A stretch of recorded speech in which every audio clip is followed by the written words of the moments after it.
Halo teman-teman semua, perkenalkan nama saya Rehan Brian Adrianto dengan 3 digit NIM terakhir 043, Prodi Teknologi Rekayasa Otomasi, Angkatan 2025, Sekolah Vokasi Universitas Diponegoro. Pada video ini saya akan menjelaskan mengenai OOP atau Object Oriented Programming. Untuk langkah pembelajaran pada video kali ini yaitu pertama, konsep dasar OOP. Selanjutnya, kita akan membuat kelas dengan atribut dan konstruktor. Selanjutnya, kita menambahkan metode ke kelas dan gunakan. Selanjutnya, saya akan menunjukkan pembuatan objek dan akses metode atau atribut. Selanjutnya, saya akan membahas pemisahan kode ke file .hpp dan .jpp. Dan terakhir, contoh dasar inheritance antara kelas dan induk dan turunan.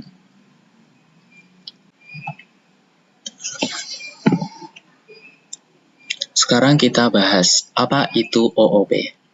Pertama, kita harus memahami apa itu OOP. Singkatnya, OOP adalah gaya atau paradigma pemrograman yang fokus utamanya berorientasi pada objek.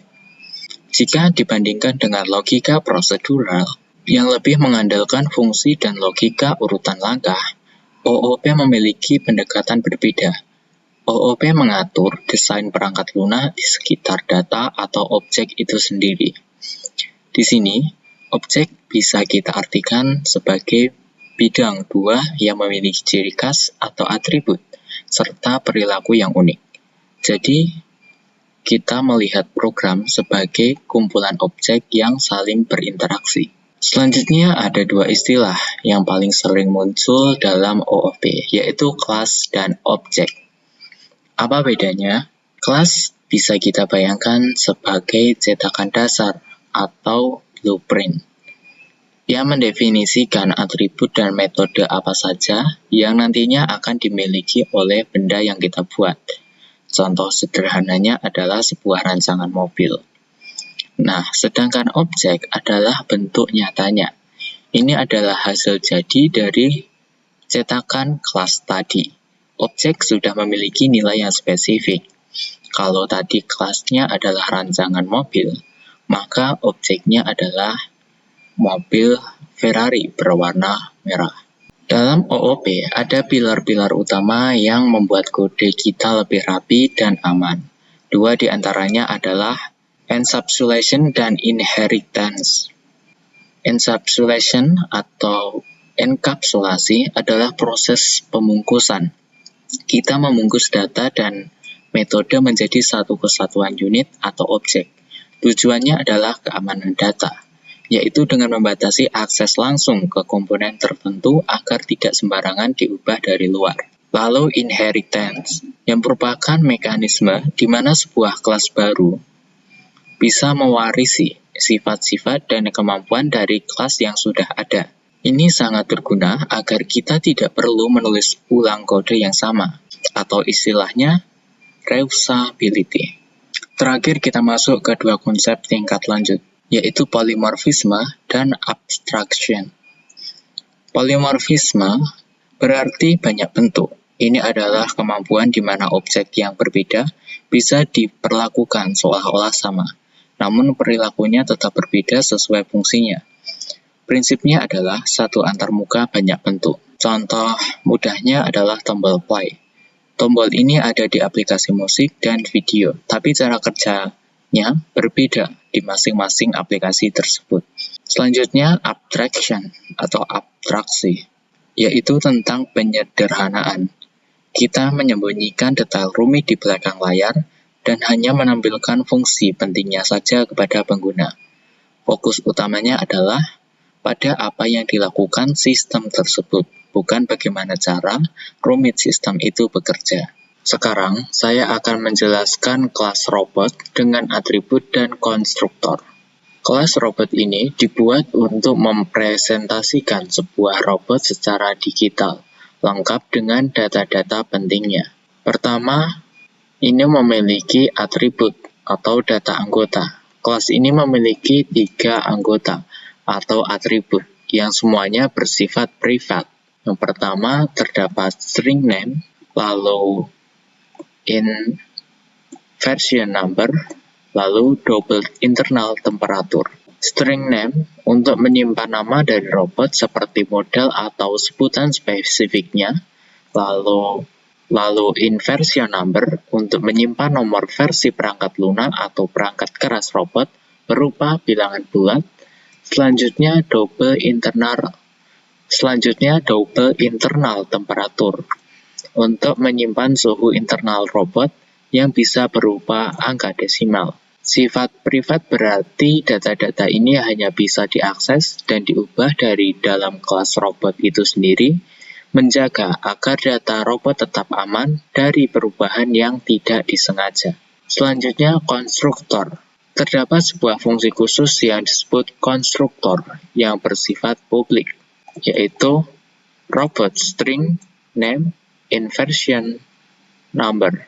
Fungsi ini dipanggil secara otomatis saat kita membuat objek baru dari kelas robot.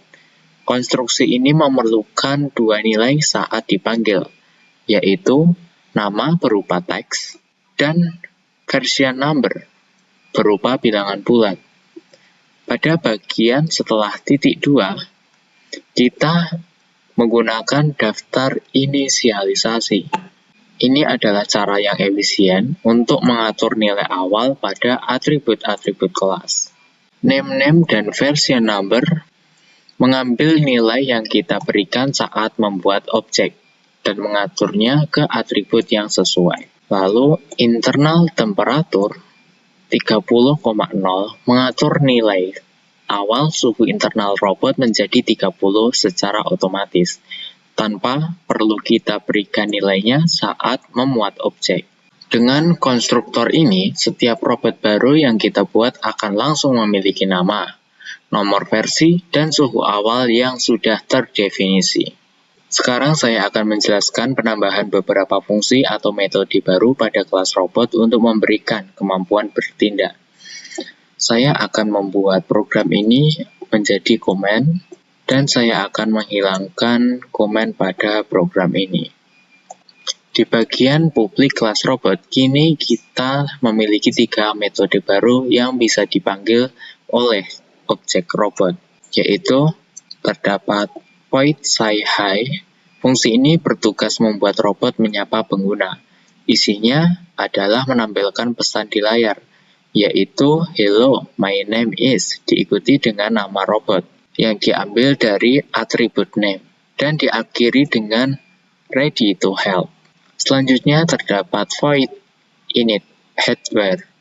Fungsi ini menstimulasikan proses inisialisasi perangkat keras. Fungsi ini hanya menampilkan pesan init hardware di layar.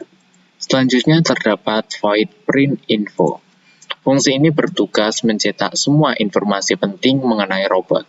Hal menariknya, fungsi ini memanggil fungsi lain di dalamnya, yaitu say-hi, untuk melakukan sapaan terlebih dahulu.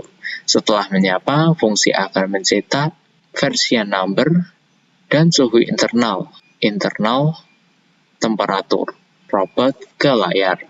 Dengan adanya metode-metode ini, kita tidak hanya memiliki data robot, tetapi juga dapat menyuruh objek robot untuk melakukan tindakan seperti menyapa dan menampilkan data dirinya sendiri secara terstruktur. Selanjutnya, saya akan menjelaskan fungsi utamanya. Saya akan membuat ini menjadi komen terlebih dahulu, lalu saya akan menghilangkan komen pada program ini.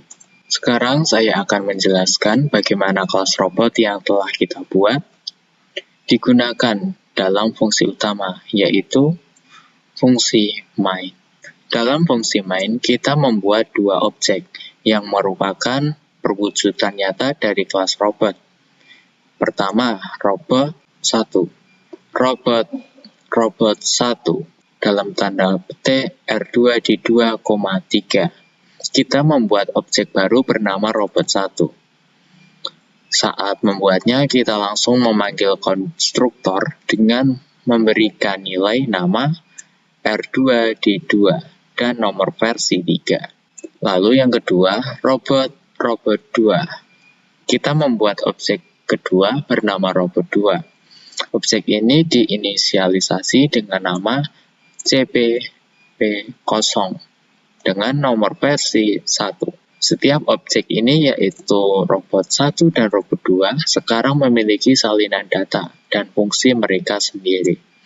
Mereka adalah dua robot yang berbeda dan berdiri sendiri. Setelah objek dibuat, kita dapat menyuruh mereka melakukan tindakan dengan memanggil metode mereka. Terdapat robot 1 print info. Kita memanggil fungsi print info yang dimiliki oleh objek robot 1. Objek ini akan mencetak informasinya sendiri, yaitu R2D2 versi 3. Lalu, robot 2 print info. Kita melakukan hal yang sama pada objek robot 2. Objek ini akan mencetak informasinya sendiri, yaitu C3P0 versi 1. Jadi, kita membuat template atau kelas dan kemudian membuat banyak perwujudan atau objek dari template tersebut yang masing-masing dapat bertindak secara independen. Sekarang saya akan menjalankan programnya. Nah, di sini dihasilkan, hello, my name is R2D2, ready to help. Version number 3, temperatur 30. Dan hello, my name is CPP0 dan hello, my name is C3P0, ready to help. Version number 1, temperatur 30. Hasil ini sesuai dengan yang sudah saya jelaskan sebelumnya. Sekarang saya akan menjelaskan pemisahan file .hpp dan .cpp. Hal ini bertujuan untuk membuat kode lebih struktur, mudah dikelola, dan mengurangi waktu kompilasi. Yang pertama, file robot HPP. Kita mulai dari header file. Di sini kita menyatakan atau memberitahu compiler apa saja yang ada di dalam kelas ini. Kita membuat sebuah konstruktor yang menerima nama robot dan nomor versi, serta 3 metode publik, yaitu sci-hi, lalu init hardware, dan print info. File ini juga mendefinisikan 3 variabel anggota privat atau data internal robot, yaitu name, string, lalu version number, dan internal temperatur. Lalu perlindungan header guard, yaitu event dev robot H, memastikan file ini hanya disertakan 1 kali dalam proses kompilasi. Selanjutnya kita bahas robot.cpp. File ini berisi implementasi atau detail bagaimana setiap fungsi dan konstruktor bekerja. Kita menentukan logika sebenarnya untuk setiap fungsi yang sudah kita buat di robot.hpp. Di dalam konstruktor, kita menggunakan initializer list untuk menginisialisasi nama dan nomor versi dengan nilai yang diberikan, serta menetapkan suhu awal internal temperatur menjadi 30,0. Lalu fungsi print info di sini memanggil fungsi sci-hi terlebih dahulu, lalu mencetak nomor versi dan suhu internal robot. Lalu fungsi print info di sini memanggil fungsi sci-hi terlebih dahulu, lalu mencetak nomor versi dan suhu internal robot. Sekarang saya akan menjelaskan main file, yaitu main.cpp. Ini adalah file utama, tempat program dieksekusi. Di sini kita menyertakan robot.hpp agar kita bisa menggunakan kelas robot. Kita kemudian membuat 2 objek, yaitu robot 1 dan robot 2, di mana robot 1 dengan nama R2D2,3, lalu robot 2 bernama C3P0,1. Terakhir kita memanggil metode print info untuk kedua objek tersebut secara berurutan, yang akan mencetak informasi spesifik masing-masing robot ke layar. Sekarang saya akan menjalankannya. Kita tulis G++. main cpp robot cpp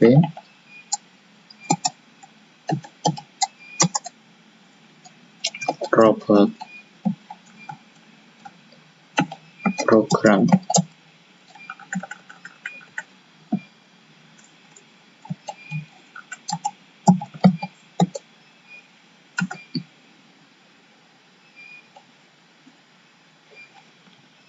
Lalu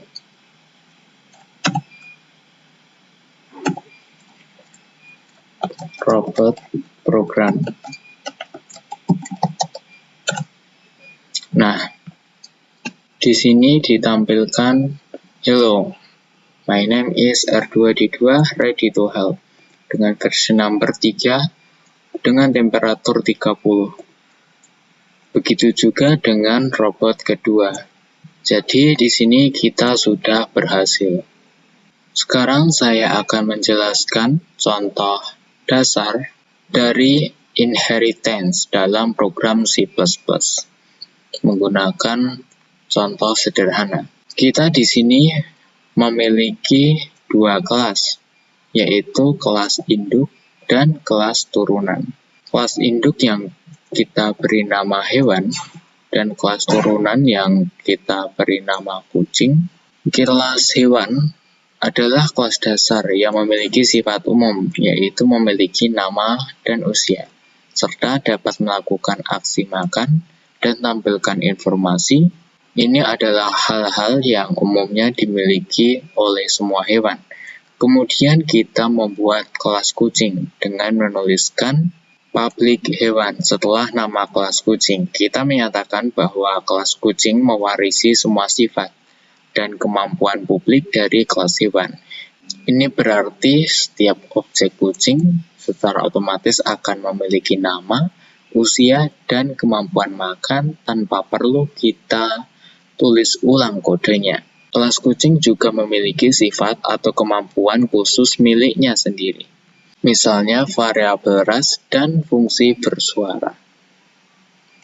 Lalu di dalam fungsi utama main, kita membuat objek Chico dari kelas kucing. Meskipun fungsi makan didefinisikan di dalam kelas hewan atau kelas induk, kita bisa memanggilnya melalui objek Chico karena kucing mewarisi kemampuan tersebut. Kita juga memanggil fungsi bersuara yang merupakan kemampuan khusus dari kelas kucing itu sendiri. Terakhir, perhatikan bahwa kelas kucing juga memiliki tampilkan informasi versinya sendiri. Saat kita panggil, program akan menjalankan fungsi tampilkan informasi yang ada di kelas kucing, bukan yang ada di kelas hewan. Ini dinamakan menimpa atau overriding. Intinya, inheritance memungkinkan kita membangun kelas baru berdasarkan kelas yang sudah ada, sehingga kode kita menjadi lebih rapi, terstruktur, dan dapat digunakan kembali. Sekarang saya akan langsung menjalankannya saja. Nah, di sini dihasilkan Chico sedang makan. Dari sini dihasilkan dari pemanggilan Chico makan. Fungsi ini diwarisi dari kelas induk hewan. Nah, lalu Chico berbunyi meong. Barisan ini dihasilkan dari pemanggilan Chico bersuara. Fungsi ini adalah fungsi khusus yang hanya ada di kelas turunan, yaitu kucing. Lalu terakhir terdapat nama Chico, usia 2 tahun, ras Persia. Baris ini dihasilkan dari pemanggilan Chico tampilkan informasi. Program menjalankan versi fungsi yang ditimpa atau overridden yang ada di kelas turunan, yaitu kelas kucing, sehingga informasi ras ikut ditampilkan. Terima kasih sudah menonton dan sampai jumpa di video selanjutnya.